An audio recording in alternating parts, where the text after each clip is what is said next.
next video as promised. This is the story of Lil Jojo. I definitely remember this time. That BDK song definitely turned a lot up in Chicago, and around that time, that's when whole Chicago drill wave was just popping off left and right. Definitely, that's when a lot of people wanted to be like Chief Keef, Durk, everybody, and that's when everybody thought this was entertaining. Some people still think the whole Chicago drill wave is entertaining. I mean, it's sad now that everybody's I can't say kinda, but like everybody's dead of that era. But let's get into it. I'm not gonna talk too much. Was one of the early rappers of Chicago's drill movement. He shocked the whole city by dropping the song BDK, which took shots at the Black disciples. But the song also made him a big target and eventually cost him his life. Here's a closer look at the story of Lil Jojo. Lil Jojo was a rapper from the Inglewood neighborhood in the south side of Chicago. When he was only a few months old, his dad got locked up for attempted murder and spent 13 years in jail. He also has a brother who's a rapper named Swag Dinero, and the two was close growing up. Jojo was from the Brick Squad set of the Gangsta Disciples, who are known to beef with the Lamron set of the BDs. At one point, Brick Squad was also allied with STL EBT, which meant they beefed with O Block and 600. But their main beef was with Lamron because the two hoods were close to each other. A lot of news outlets made it seem like Jojo was an innocent kid who got caught up in a deadly gang beef. But according to those who knew him, Jojo was really about that life, and his name is still respected in the streets. Lil Jojo ain't really know the BDs from O Block, but he did grow up with Lil Reese and Lil Durk. At first, there was no smoke between them. They wasn't cool with each other because they was in separate gangs, but they wasn't actively beefing. There's rumors that the beef really started over a fight at a basketball court. Some dudes from Lamron got into it with some dudes from Brick Squad, and after that, they started taking shots at each other on social media. At that time, Chicago drill was just starting to blow up, and Keef and Durk was two of the hottest rappers in the city. On March 28, 2012, Durk dropped the track L's Anthem.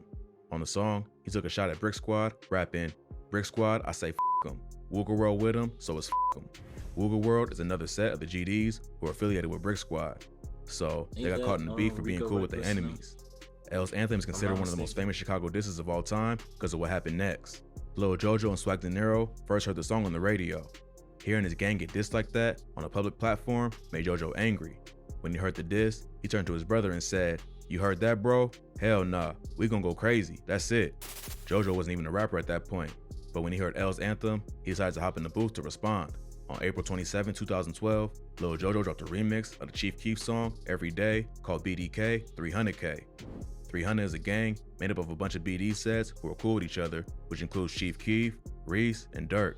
But instead of just going after them, he also titled the song BDK, taking shots at the entire gang. The song started a trend of other GD rappers claiming BDK, which just turned up the violence in Chicago.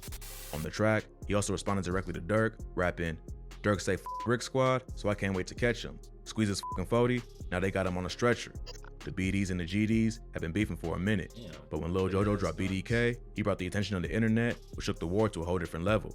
The city was going crazy, and the music influenced what was going on in the streets. But Jojo ain't just stopped there.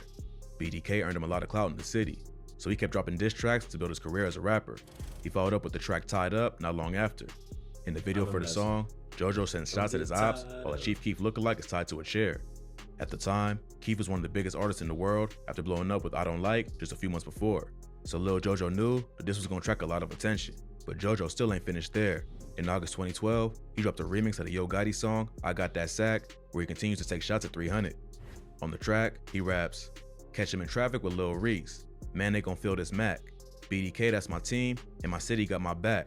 Went to school with these but that don't mean shit. My tail knocked him out, you should've seen that shit." He mentions Lil Reese by name and claims one of his homies knocked him out. He also takes shots at Durk, rapping, "Durk a calling phones, saying he don't want no beef. But this rap, I ain't gonna talk, I'ma leave it in the streets." It sounded like Jojo was suggesting that Durk try to call him to squash the beef, but he ain't wanna hear it. In the outro to the song, they take it a step further by taking shots at David Barksdale, aka King David, the founder of the Black Disciples. At the end of the song, Jojo's homie, Pete Rico, can be heard shouting, "Jojo going dumb on Durk's ass, BDK, die L's, on Queen Dave. Dissing your ops is one thing, but once you drag a legendary OG like King David into the beef, then anything goes." So, Lil Jojo was quickly becoming one of the most hated GDs in the city. Then, on September 4th, 2012, Lil Jojo was murdered after dropping his location on social media. According to rumors, earlier in the day, he saw some dudes from MarsWrld and shot at them, but ain't hit nobody. Then, while Jojo and his brother was riding through the hood, they spotted Lil Reese. They started yelling out the window, dissing him, and calling him a Lil Reese can be heard yelling back, "I'ma kill you." Yeah. I remember this is when the war in Chicago was first kicking up.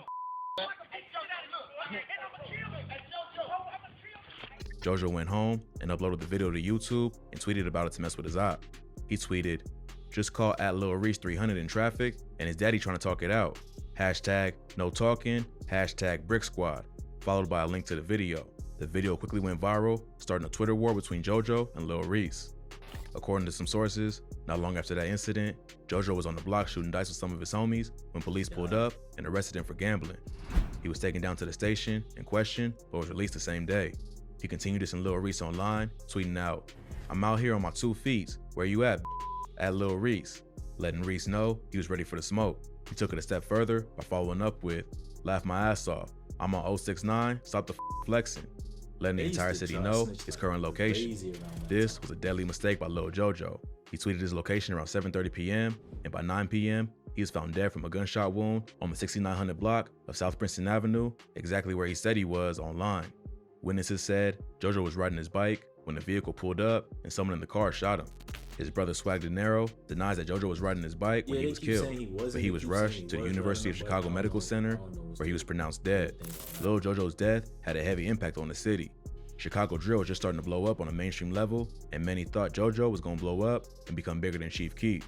But when he got killed, it showed how real it gets in Chirac and that a lot of these dudes was living the life they rapped about. The day after Jojo got killed, Chief Keef tweeted, "It's sad, cause that Jojo wanted to be just like us. Hashtag laugh my ass off." And dry snitching. Hashtag shh, brick boys. A Twitter user also tweeted, "At Lil Reese, a real nigga. The little nigga Jojo stayed in the car the whole time. Out of here," which Lil Reese retweeted before tweeting, "Damn, I just woke up to the Jojo shit. Fuck him." Swag Dinero clapped back to defend his brother, tweeting, "At Lil Reese 300, you's a boy. Jojo had you hiding behind your daddy when we pulled up. You know what it is." He also took shots at Keef and Durk, tweeting, "At Lil Durk, you dead too, lil bitch. And at Chief Keef, you dead too." Chief Keef and Lil Reese was both questioned in connection with Lil Jojo's murder, but no charges were ever filed. Keef claims his account was hacked and he ain't tweet those things. But Lil Jojo's mom thinks Keef paid someone to kill her son. After Jojo's death, Brick Squad took on the name MarsWrld, and they host an annual Jojo Day every September 4th to honor his legacy. There was a lot of media coverage on Lil Jojo's death because of how popular Chicago drill was getting. The news made it seem like it was a rap beef between him and Keef that eventually led to his death. That might have been part of the reason, but those close to him say Jojo ain't even really know Keef like that. He was really beefing with MarsWrld, and Keef just caught a couple of disses because he was cool with them, and also the most popular BD rapper in Chicago. No one was ever arrested for Lil Jojo's death, but about a year later, Swag Dinero hinted that whoever was responsible was no longer breathing. He tweeted, "You fans can get sent off by this rap if y'all want to. On phone them, y'all don't know how this go for real. Hashtag no talking. Even the ops know the motherfucker who took my bro ain't walking this earth no more. Fuck him too." Lil Jojo's death will always be tied to the beef with Chief Keef because of the 300K diss. But in reality, it could have been anyone. He took shots at an entire gang, then told the world his location on social media, making him a target for anyone who felt disrespected. Those close to Jojo say he was a real problem in the streets, and his ops saw him as a legit threat. So, it was his reputation that led to his murder more than the music. Lil Jojo is another talented rapper from Chicago who was killed before reaching his full potential. He had a catchy flow and could have made it big if he had enough time to focus on his music, but unfortunately, his reputation caught up to him before he could make it out of the streets. Quickly, it caught up to him quickly. Like, I feel like that happened like back to back. He made that diss, and it felt like after that it was just over. But I'm gonna catch you on the next video.